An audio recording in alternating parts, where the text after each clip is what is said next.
Muy buenas noches y bienvenidos. Los conflictos y el problema nos acompañan todos los días. Suponemos que incluso en los mundos de ficción, niños magos sufriendo la reforma educativa en Hogwarts y también suponemos sentadas élficas enfrente del ayuntamiento, pero en nuestro mundo actual, en el mundo real, no en la ficción, también hay problemas, conflictos y sobre todo muchos asuntos políticos, sociales que atender. Y para eso estamos aquí en La Pecera, como todos los días, noches en estos casos, con dos invitados que les paso a presentar en estos momentos. Por una parte tenemos a Santos González Jiménez, catedrático de álgebra.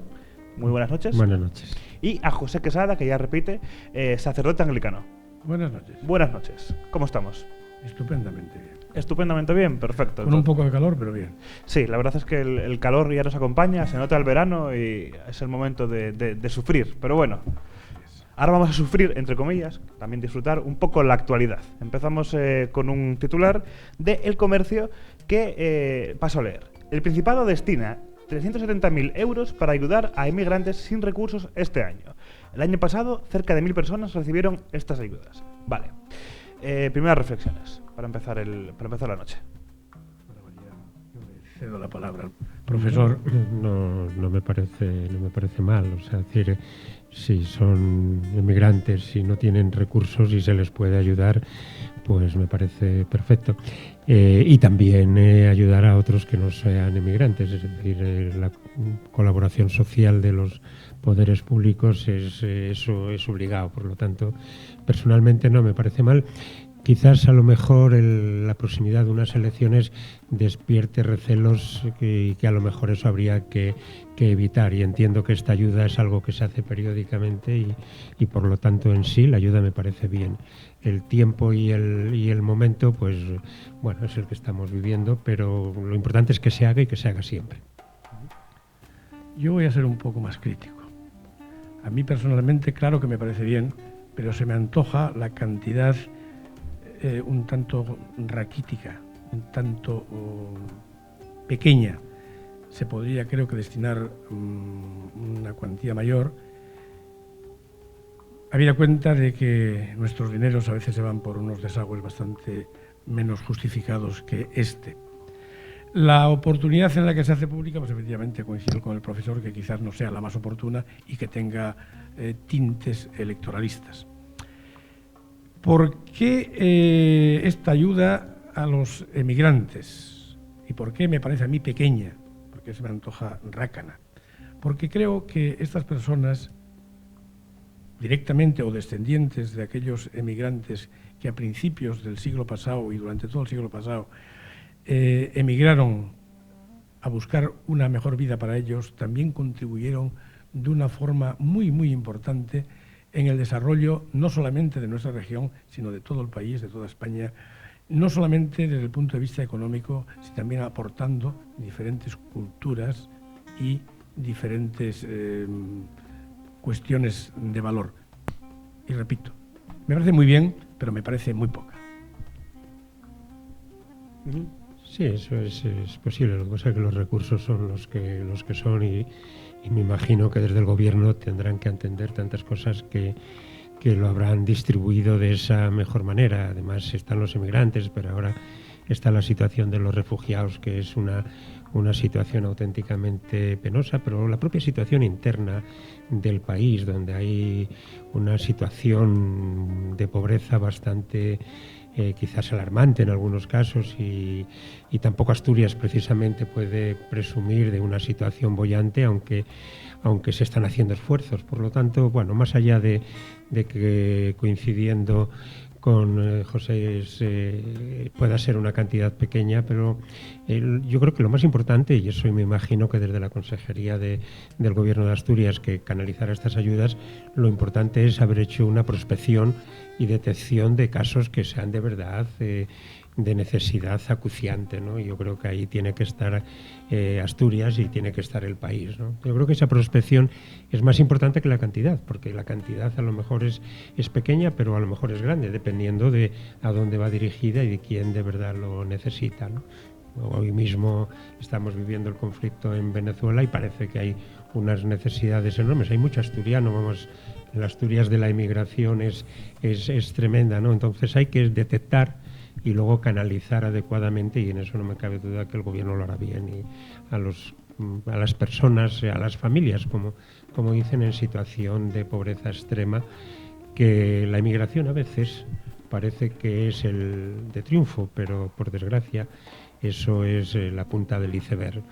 No todos son José Antonio Pérez Simón en el extranjero. O sea, hay muchísimas situaciones en donde lo están pasando muy mal, y a veces esas operaciones añoranza pues ayudan a dar un poco de ilusión a la gente que por ahí, fruto de esa emigración, lo está pasando muy mal. Hombre, porque hablábamos ahora mismo de que quizás ese tipo de medidas, ¿no?, sobre todo en el momento en el que estamos, en el contexto tanto social como político, la próxima de las elecciones, ¿no?, que tiene un tinte electoralista. Pero claro, también hay que recordar, son inmigrantes, gente que se ha ido afuera. Se han ido fuera muchas veces por motivos no especialmente halagüeños, evidentemente. O sea, quiero decir, la gente... Sí. Yo cuando dije que se me antojaba pequeña esa cantidad, yo diría que es más que pequeña, hasta cicatera, porque hay que tener en cuenta que 370.000 euros en un presupuesto, aunque sea el presupuesto regional, es una cantidad ridícula, es el chocolate del oro. Yo me refería o quería poner el acento sobre quizás el orden de prioridades que deberían de tener los gobiernos, nuestros gobernantes. Porque hablar de 370.000 euros para no sé cuántos miles de personas que se beneficiaron el año pasado, en pequeñas cantidades, obviamente, cuando estamos dilapidando millones, tenemos casos de corrupción aquí, ahora se está juzgando el del caso Marea, en el que está, yo creo que desde el presidente, en aquel momento, hasta algunos funcionarios, en el que se desviaron millones de euros para los bolsillos de ciertos individuos, por hablar de ese ejemplo, que hay muchos más, y luego sacarnos ahora ese caramelo de 370.000 euros como una grandiosa acción de solidaridad con nuestros inmigrantes, eso, insisto, me parece muy poca cosa. No quería... No, bueno, yo quería desligarlo evidentemente del caso Marea, y mucho menos la comparación con el presidente, que supongo habría en aquel momento la mejor gestión, y que hasta ahora, que yo sepa, no se ha demostrado nada imputable al presidente Areces. Por lo tanto, excluyendo situaciones de pasado y de corrupción, este país, por desgracia, las está viviendo, pero no sé, la democracia supongo que tiene mecanismos para evitar esas situaciones, y tiene necesidades que ahora hay que atender, y no vale escudarse ni en la corrupción, ni en que hay gente que tiene mucho dinero. Hay gente que está muy necesitada, y bien sean de paisanos nuestros en Asturias, al lado de donde estamos ahora, o en cualquier poblado de Asturias, o bien en el país, o bien fuera, pues la solidaridad humana tiene que atender, y a veces esa cantidad nos puede parecer pequeña, pero en comparación a veces con otras cifras y otras formas, pues es muy, muy importante. O sea, hay profesores en Cuba, lo digo por mi vinculación como profesor, que están ganando al mes 150 euros, claro. Y es así, están contentos, bueno, contentos, o por lo menos... Es decir, que la cantidad depende un poco a veces del entorno, pero la conciencia social, que es el punto fundamental, es la que hay que tener por bandera. Y el que se hagan estas cosas está bien. Que el momento no sea el adecuado, y que podría ser dentro de 2 meses, también. Yo no creo que haya sido eso tenido en cuenta, quiero pensar bien, ¿no? Bueno, yo creo que vamos por diferentes derroteros. La conciencia social está muy bien tenerla, pero para tener conciencia social hay que tener conciencia propia, lo primero. Y yo, con todos mis respetos, creo que los políticos, los gobernantes en general, de conciencia tienen bastante poco. Bueno, yo creo que utilizar globalmente es un tema muy arriesgado. Yo creo que evidentemente sale a la luz lo negativo, y por desgracia están saliendo muchas cosas que esperemos que cuando concluyan ya sea una buena terapia para que dejen de ocurrir en la magnitud que parece que a veces se está produciendo. Pero yo siempre confío en la buena fe de quien está en el gobierno de una región, en el gobierno de la universidad, por ser el campo en el que yo me muevo. En cualquier situación debe haber buena voluntad. Lo que hay es que tener mecanismos que ante un hecho inadecuado se puedan corregir, ¿no? Entonces, a partir de ahí, pues entiendo que las cosas pueden ir funcionando. Y de verdad, atender la conciencia social. Yo he estado metido en temas de solidaridad, con acciones de un espacio solidario que yo monté, siendo vicerrector en la institución universitaria, y que fuimos a muchos rincones de todo el mundo. Y supongo que el nuevo equipo lo seguirá haciendo, y el anterior también. Esa conciencia social, que además emana mucho de los propios estudiantes, es lo que puede ayudar a dar un mensaje positivo, porque si no cerraríamos la tienda y terminaríamos. Yo también tenía confianza, también la tenían los políticos, pero por desgracia y a la vista de lo que estamos observando cada día, de los nuevos casos, y no vale decir que la corrupción está pasada y que habrá que tomar medidas o leyes las tenemos, no se aplican. El problema, y como hablaba de conciencia, y dices muy bien, el problema es que esta gente no tiene conciencia de ser corrupta, entonces quieren mantenerse como están. Ahora estamos viendo que hay una lucha entre los dos partidos, digamos, históricos, y los emergentes, aunque unos son teóricamente de izquierdas, tanto los antiguos como los nuevos, y otros de derechas. ¿Para qué? Para que no entre nada nuevo y mantenerse como están. Es decir, que no es que nos demos cuenta de que estamos pecando, es que queremos seguir ahí. Y, yo confío en que esa no sea la voluntad de los que aspiran a estar en el gobierno, porque un halo de esperanza hay que tener, porque si asumimos eso, entonces asumimos que vamos a estar viviendo en el fango, ¿no? En el fango de la... Y eso es muy peligroso, porque ese mensaje para los jóvenes es un mensaje auténticamente deplorable, ¿no? Y yo, que me muevo mucho por mi profesión permanentemente con estudiantes, hay que darles algún mensaje de ilusión y positivo, y es donde hay que mirar hacia el futuro, porque si no estamos muy mal y estamos sin remisión hundidos, ¿no? Ahí estamos de acuerdo. Estamos de acuerdo que el mensaje tiene que ser un mensaje de esperanza, pero también tenemos que ser críticos, y aunque a veces sea arriesgado, claro, yo antes he dicho los políticos en general, claro que eso es hablar por no estar callado. Evidentemente no todos, pero sí es verdad, y esto que lo comentábamos el otro día, que los políticos, los que mandan, los que están en los puestos de poder, que son los que nos están fastidiando, por no emplear otro término más burdo, ¿no?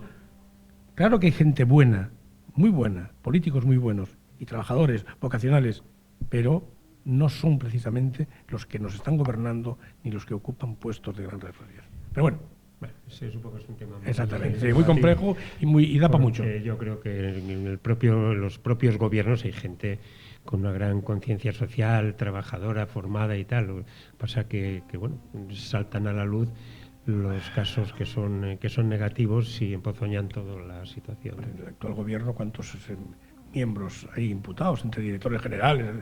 Estamos hablando del actual gobierno, incluso del que está en funciones. Pero bueno, quizás nos estemos desviando. Estamos divagando. Podremos ir con el mismo tema, pero yo prefiero cambiar porque hay temas interesantes. Como el siguiente, que es: el obispo de Valencia defiende la familia cristiana ante el imperio gay y el feminismo. Antonio Cañizares critica la escalada de dirigentes políticos contra la familia. Esta noticia la da hoy El País, en la sección de política. Y bueno, dejando a un lado el tono agresivo incluso del titular, no del titular, sino de las palabras del propio obispo, ¿no? El imperio gay y el feminismo, ¿no? ¿Se puede hablar de un imperio gay? ¿Hay un lobby gay? Sí lo hay. ¿Hay un lobby gay? Sí hay un lobby gay, pero ese lobby gay precisamente está dentro de la Iglesia, está intramuros, está en el Vaticano. Ese lobby gay sí existe. Y al cardenal lo primero que yo le preguntaría, si realmente el señor Cañizares sabe lo que es una familia cristiana. Si realmente sabe lo que es una familia cristiana. Porque probablemente un señor que ingresó en el seminario a los 10 años, tiene 70, aún no cumplió los 71, educado en una doctrina que en cierto modo es contraria a la familia, porque la Iglesia predica y habla de amor y de familia, pero el amor lo tiene vedado. El amor paternal, el amor filial, el amor de pareja, no constituyen familias, viven en guetos o a veces en conventos o viven solos y aislados. Realmente, ¿qué concepto tiene el señor Cañizares y otros muchos eclesiásticos? No digo todos tampoco, porque aquí pasa como en política. Hay gente muy competente, muy buenos obispos, muy buenos sacerdotes, muy buenos religiosos, pero también hay una docena de ellos, por ejemplo en España, de entre un plantel de un centenar de jerarquía eclesial, que lo tienen todo patas arriba.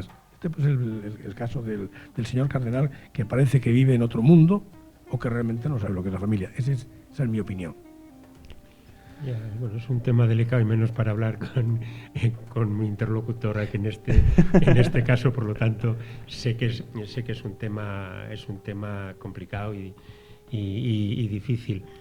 Hombre, Monseñor Cañizares pues es un cardenal con una trayectoria pues muy conservadora y fiel a sus principios, pues expone un planteamiento con el que yo personalmente tampoco estoy de acuerdo, pero porque es que es malo demonizar las cosas, y es malo demonizar a homosexuales, demonizar feminismos, demonizar cualquier cosa por ambos sentidos. Yo creo que en todos los entornos hay gente buena, y el propio Papa actual lo está haciendo y reconociendo, que para mí es la luz que dirige, una persona a la que yo conozco, quiero muchísimo, que es el arzobispo Osoro, que también, son personas muy preocupadas de problemas sociales, para no estar demonizando colectivos. Yo creo que y además desde un principio de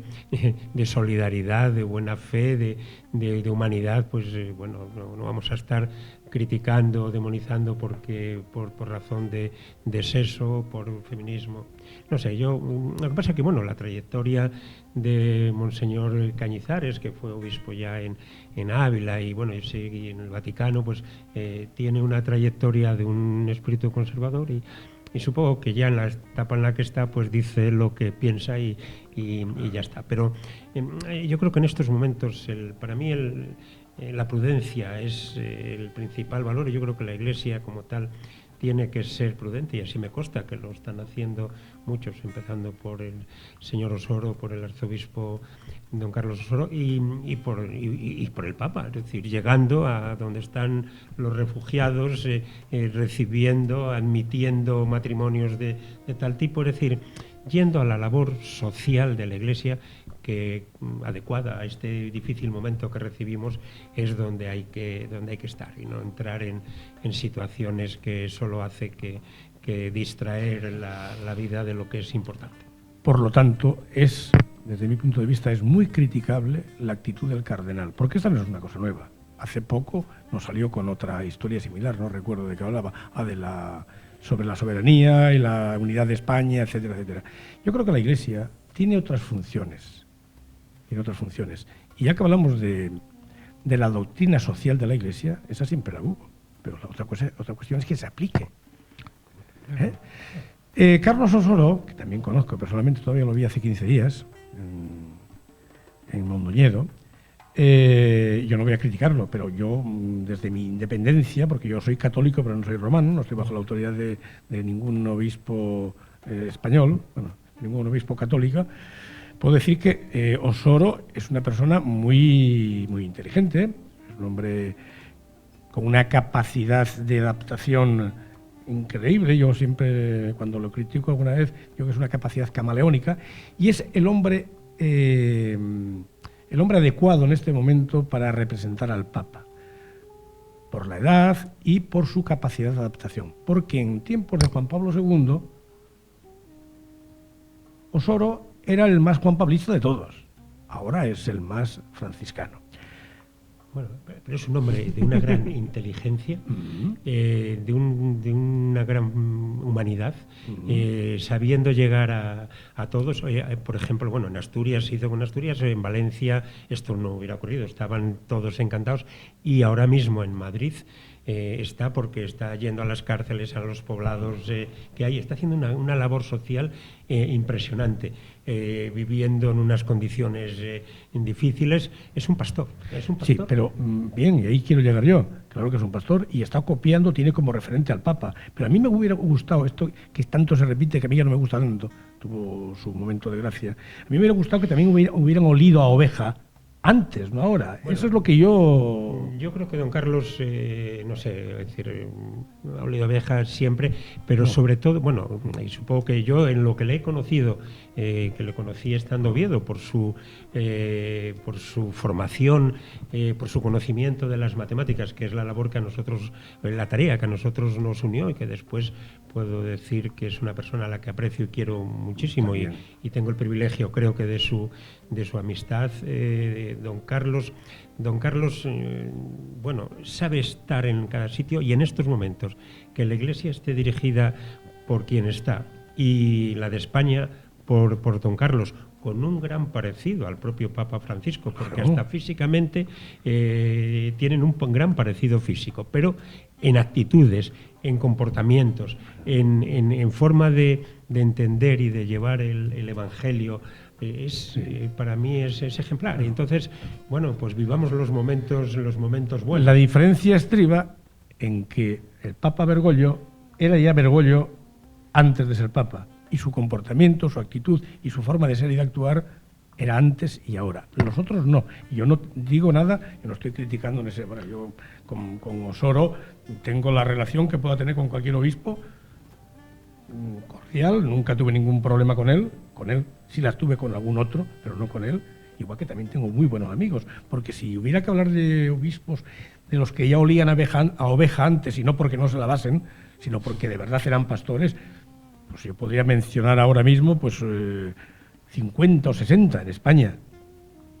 Son de los que casi nunca se habla. Porque efectivamente es gente que está a lo suyo y no salen en los papeles. La gente populista,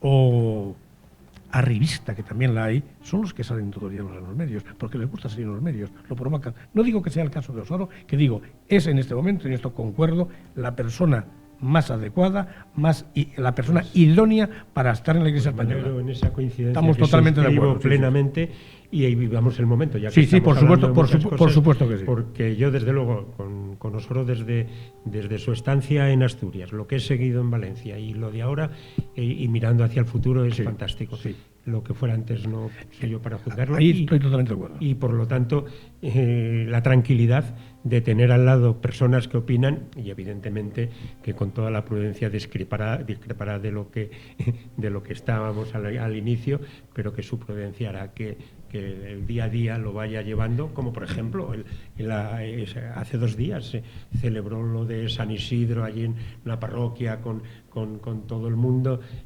y bueno, pues hasta la propia alcaldesa que estuvo allí con don Carlos, porque los aspectos sociales son los aspectos que don Carlos... Y se lleva bien con la alcaldesa porque el obispo Osoro tiene, como he dicho antes, es inteligente. Muy inteligente. Es inteligente, tiene una gran capacidad de adaptación, se da cuenta que los tiempos cambiaron. Quizás en otra época, cuando se tuvo que adaptar a lo que había, no le quedaba otro remedio, porque y yo ahí a lo mejor, yo digo lo que yo veía, pero que no digo que sea porque no fuera así su... Pero ahora en Madrid es una bendición que a mí me llegan, porque con amigos que tengo allí, y esto...